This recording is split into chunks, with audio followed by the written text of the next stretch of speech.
یہ سارا مضمون میں اس کی صحبت سے سمجھا ہوں، کتابوں سے نہیں سمجھا۔ مجھے کتابیں زبانی یاد تھیں، میں کتابوں کا حافظ تھا، لیکن اللہ کی قسم میں مضمون کتابوں سے نہیں سمجھا، یہ میں اس بندے کی صحبت سے سمجھا کہ اخلاق سیکھنے پڑتے ہیں۔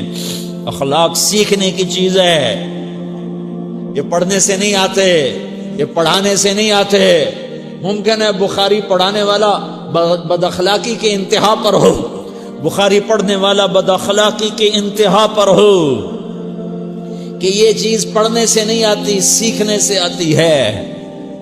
پڑھا، کتابیں زبانی یاد کی، چٹائیوں کے ساتھ سل کے بیٹھ کے پڑھا، نہیں سمجھ میں آئے، ایک ہستی کو دیکھا، ایک اخلاق والے کو دیکھا، اس کے ساتھ چند صبحیں گزریں، چند شامیں گزریں جو میری زندگی کا سب سے قیمتی اثاثہ ہیں، تو پھر مجھے پتا چلا کہ اخلاق کسے کہتے ہیں، اور اخلاق بھی سیکھنے کی چیز ہے، اور اخلاق ہی انسانیت کا نام ہے۔ بد اخلاقی ہے تو انسانیت نام کی شے کوئی نہیں۔ میرے رب کو زیادہ تسبیحات کی ضرورت نہیں ہے، یوں ممبر پہ بیٹھ کے لمبی تقریروں کی میرے رب کو زیادہ ضرورت نہیں ہے۔ بچھ جاؤ، پٹ جاؤ، مٹ جاؤ، لٹ جاؤ، اور اللہ کے دربار میں اونچا مقام پالو۔ لوگوں کی سہنا سیکھ لو، لوگوں کے زخم سہنا سیکھ لو، لوگوں کی لگائے ہوئے نشتر، لوگوں کے لگائے ہوئے زخم چھوڑ دو رسنے کے لیے، چھوڑ دو گھاؤ بننے کے لیے، چھوڑ دو انہیں گہرا ہونے کے لیے۔ یہ جتنے گہرے ہوں گے اتنا تم اللہ کو محبوب نظر آؤ گے۔ تو بچا بچا کے نہ رکھ اسے، تیرا آئینہ ہے وہ آئینہ کہ شکستہ ہو تو عزیز تر ہے نگاہ آئینہ ساز میں۔ اسے ٹوٹنے دو، اسے ٹوٹنے دو۔ توڑنے والوں کو کہہ دو آ جاؤ ادھر آ ستمگر، ہنر آزمائیں تو تیر آزما، ہم جگر آزمائیں۔ لوگوں کو بولنے دو، عورتوں کو بولنے دو، تم سنتی جاؤ اور سہتی جاؤ اور پیتی جاؤ اور اف نہ کرو اور آہ نہ کرو۔ تم وقت کی رابعہ بصری ہوگی، تم وقت کے جنید بغدادی ہوگے۔ بڑے بڑے مجاہدوں والے اور بڑے بڑے بڑے بڑے عبادات والے، بڑے بڑے عبادات کے قطب مینار، اللہ کی قسم تمہاری گرد نہیں چھو سکتے، تمہاری گرد کو نہیں پا سکتے۔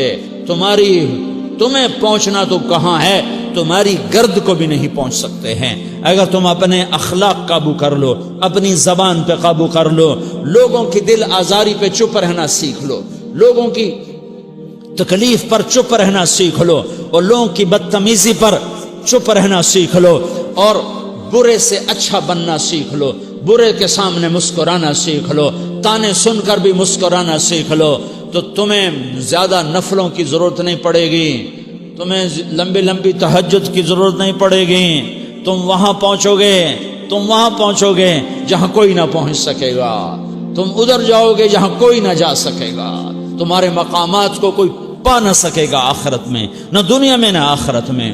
اپنے اخلاق بناؤ، اپنی آخرت کو بنانا ہے تو اس نفس کو پاکیزہ کرو۔ یہ نفس پاک ہوتا ہے دو باتوں سے، ایک عبادات سے، ایک اچھے اخلاق سے، اور یہ غلیظ ہوتا ہے، ناپاک ہوتا ہے عبادات کو چھوڑنے سے اور بد اخلاقی کا شکار ہونے سے۔ بد اخلاقی سب سے بڑی غلاظت اور کبیرہ گناہ سب سے بڑی غلاظت ہے، اور عبادات سب سے بڑی خوراک ہے، سب سے بڑی پاکیزگی ہے۔ اچھے اخلاق سب سے بڑی خوراک ہے، سب سے بڑی پاکیزگی ہے۔ گناہوں کا چھوڑ دینا سب سے بڑی طہارت ہے۔ یہ کرو گے اللہ تمہیں چمکائے گا، تمہاری دنیا بھی بنائے گا، تمہاری آخرت بھی بنائے گا۔ یہ اخلاق سیکھنے پڑتے ہیں، عبادات کو سیکھنا پڑتا ہے۔ اللہ کے راستے میں جاؤ، اللہ کے راستے میں پھرو، اور اپنے اخلاق بھی بناؤ، اپنا ایمان بھی بناؤ، اپنے کردار کو بھی بناؤ، اور مرتے دم تک یہ محنت کرتے رہو کرتے رہو کرتے رہو۔ کرتے کرتے موت آ گئی تو جو ادھورا پن ہے اللہ دور کر دے گا، جو ادھورا پن ہے اللہ دور کر دے گا۔ اور کوشش کرو 24 گھنٹے کی زندگی میں اس زبان پہ خیر کے سوا کچھ نہ نکلے۔ تم بے شک فرض نماز پڑھو تسبیحات مسنونہ پڑھو، تو لمبے ذکر نہ کرو، لمبے قرآن نہ پڑھو، لمبے نفل نہ پڑھو، میری ایک مان لو، یہ زبان پہ قابو پالو، اس زبان کو بند کرنا سیکھ لو، اسے ہونٹوں تلے، اسے دانتوں تلے دبانا سیکھ لو، یہ ہونٹوں کے در بند کرنا سیکھ لو۔ یہ مدرسے کے طلبہ نظر آ رہے ہیں، ان کو شیطان کوئی دعوت دے گا شراب پیو، ان کو کوئی شیطان دعوت دے گا کہ جوا کھیلو، ان کو دعوت دے گا غیبت کرو، ان کو دعوت دے گا فلاں کی برائی کرو، ان کو دعوت دے گا اس کے عیب ڈھونڈو اور اس کو چسکے لے لے کر بیان کرو۔ یہ اس گناہ کی مار دیتا ہے، اس میں ایسی مار دیتا ہے کہ نمازیں صاف ہو جاتی ہیں، عبادات صاف ہو جاتی ہیں، علم صاف ہو جاتا ہے، تبلیغ صاف ہو جاتی ہے۔ ہمارے استاد مولانا زار شاہ صاحب رحمۃ اللہ علیہ ہمیں فرمایا کرتے تھے، جب وہ کبھی غیبت کی نفرت بٹھاتے تو فرمایا کرتے تھے تم سب سے زیادہ کمائی کرنے والا طبقہ ہو طلبۃ العلم، لیکن ایک بول بول کر ساری کمائی پہ پانی پھیر دیتے ہو۔ تو میرے بھائیوں چاہے دین والے ہو چاہے دنیا والے ہو، مدرسے والے ہو کالج والے ہو، ایک عبادت کو بناؤ، ایک اپنے اخلاق کو بناؤ، تو اللہ تمہارے ساتھ ہے، دنیا بھی تمہاری ہے، آخرت بھی تمہاری ہے۔ اگر اللہ کو ساتھ نہ لیا اور اس نفس کو پاکیزہ نہ کیا تو یہ جہان بھی برباد ہے، اگلا بھی برباد ہے۔ اسے پاک کرنے کی نیت آج سے نیت کرو کہ اسے انشاءاللہ پاک کرنے کی کوشش کریں گے۔ تو نیت کرتے ہو تو توبہ کی بھی نیت کرتے ہو، تو کہو یا اللہ میری توبہ،